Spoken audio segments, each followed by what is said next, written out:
700 প্রতিহারিণী ও পরিচারিকা সভাগৃহের সম্মুখে সারি দিয়া দাঁড়াইয়াছে। তাহাদের বাম হস্তে চর্ম, দক্ষিণ হস্তে মুক্ত তরবারি। সকলেই দৃঢ়াঙ্গী যুবতী সুদর্শনা। তাহাদের মধ্যে অল্প সংখ্যক তাতারি যুবতী আছে। পিঙ্গল কেশ ও নীলচক্ষু দেখিয়া চেনা যায়। রাজপুরীতে সভাগৃহ ব্যতীত অন্যত্র পুরুষের প্রবেশ নিষেধ। এই নারী বাহিনী পুরী রক্ষণ করে ও পৌরজনের সেবা করে। চতুর্দোলা রাজসভার স্তম্ভশোভিত দ্বারের সম্মুখে থামিয়াছিল। কুমারকম্পন অশ্বপৃষ্ঠ হইতে অবতরণ করিলেন। বাদ্যোদ্যম তুমুল হইয়া উঠিল।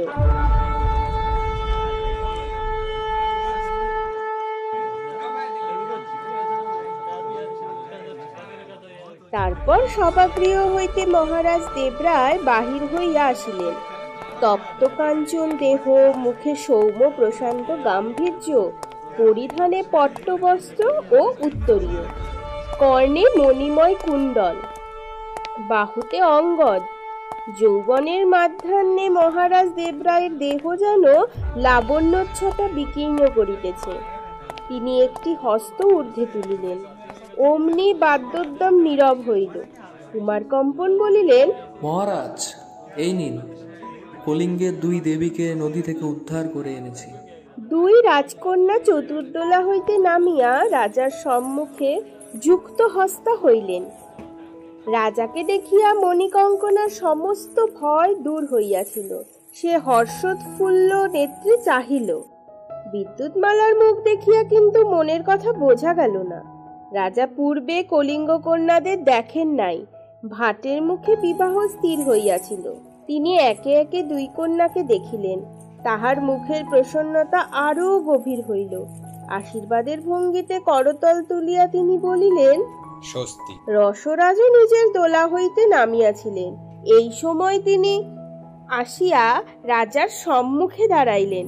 বলিলেন, জয়স্থ মহারাজ, আমি কলিঙ্গের রাজপুত্র রসরাজ কুমারীদের সঙ্গে এসেছি। কুমারীদের মাতুল অভিভাবক রূপে ওদের সঙ্গে এসেছিলেন, কিন্তু তাকে পাওয়া যাচ্ছে না। তাই আমি আপনাকে কন্যাদের পরিচয় দিচ্ছি। ইনি কুমার ভট্টারিকা বিদ্যুৎমালা, ভাবী রাজপুত, আর ইনি রাজকুমারী মণিকঙ্কনা, ভাবী রাজপুতর সঙ্গিনী রূপে এসেছেন। রাজা বলিলেন, ধন্য, মাতুল মহাশয়কে নিশ্চয় খুঁজে পাওয়া যাবে। আপাতত। রাজা পাশের দিকে ঘাড় ফিরাইলেন। ইতিমধ্যে ধননায়ক লক্ষণ মল্লব রাজার পাশে একটু পিছনে আসিয়া দাঁড়াইয়াছিলেন। ইনি একাধারে রাজ্যের প্রধান সেনাপতি ও মহাসচিব। 50 বৎসর বয়স্ক দৃঢ় শরীর পুরুষ, অত্যন্ত সাদাসিধা বেশবাস। মুখ দেখিয়া বিদ্যা বুদ্ধি বা পদমর্যাদার কোনো পরিচয়ই পাওয়া যায় না। রাজা তাহাকে বলিলেন, আর্য লক্ষণ, মান্য অতিথিদের পরিচর্যার ব্যবস্থা করুন। এরা আমাদের কুটুম্ব। অতিথি ভবনে নিয়ে গিয়ে এদের সমুচিত পানাহার বিশ্রামের আয়োজন করুন। যথা আজ্ঞা আর্য।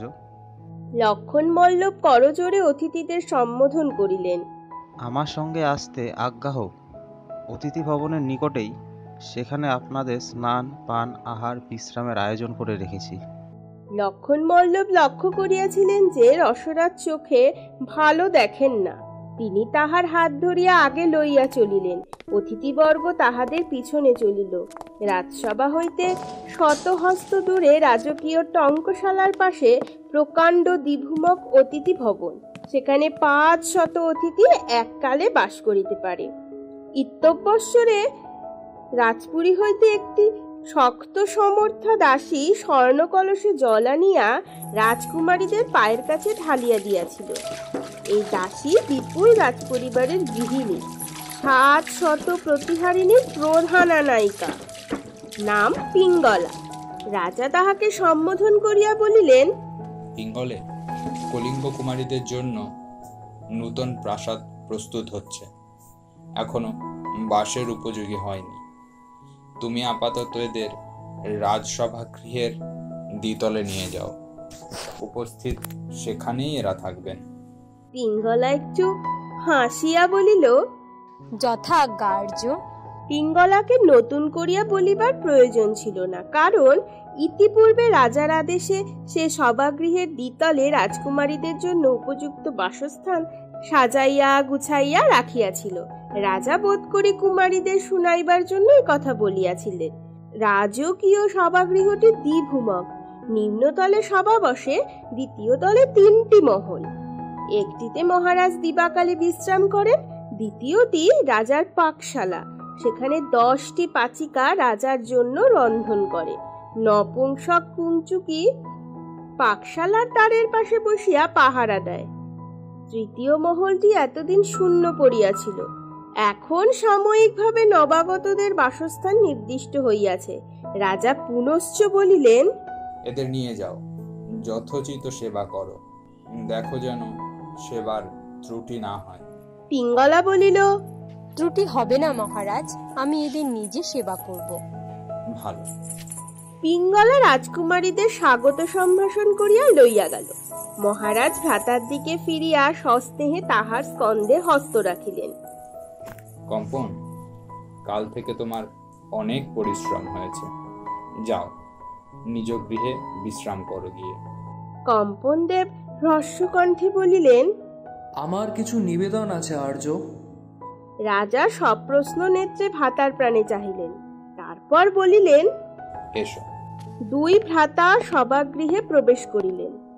বহু স্তম্ভযুক্ত রাজসভার আকৃতি নাট্যমণ্ডপের ন্যায় 3 ভাগে সভাসদগণের আসন, চতুর্থ ভাগে অপেক্ষাকৃত উচ্চ মঞ্চের উপর সিংহাসন।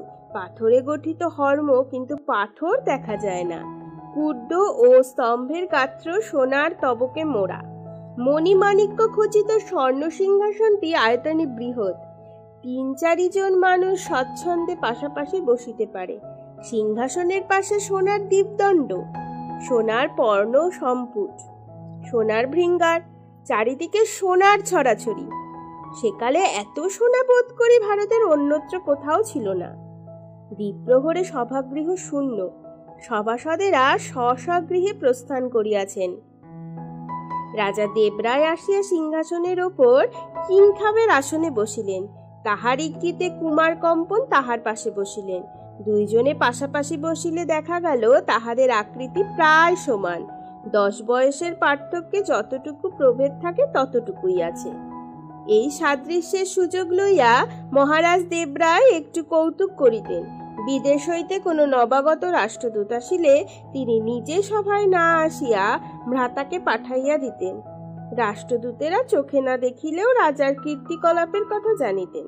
তাহারা কুমার কম্পনকে রাজা মনে করিয়া সবিস্ময়ে ভাবিতেন, এত অল্প বয়সে রাজা এমন কীর্তিমান।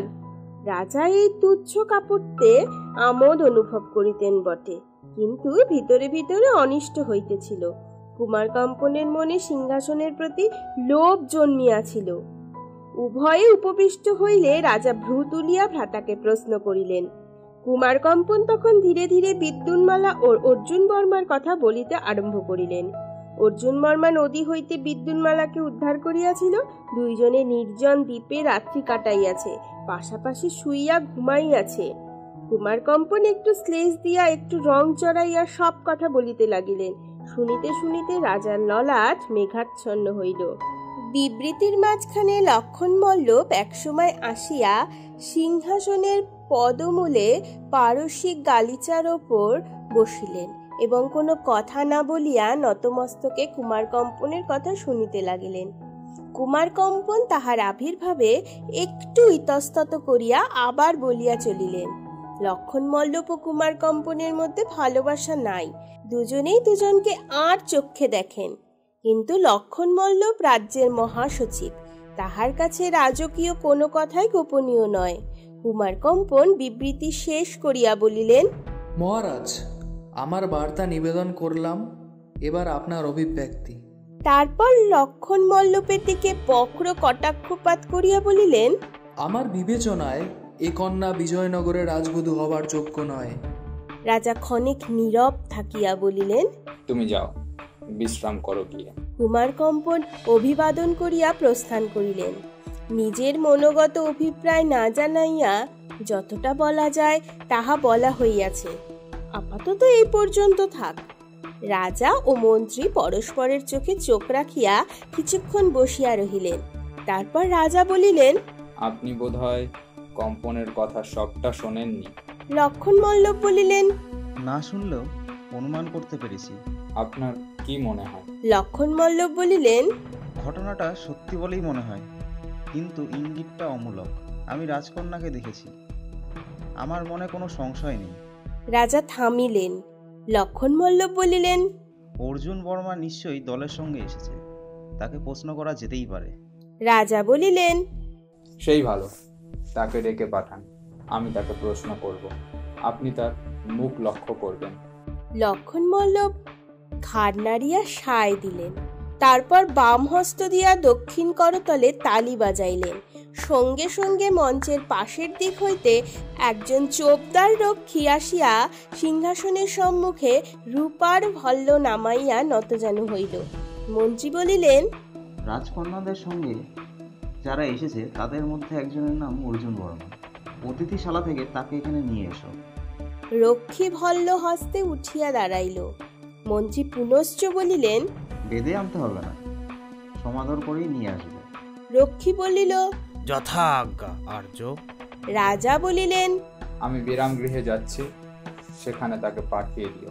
রক্ষী বলিল, যথা আজ্ঞা আর্য।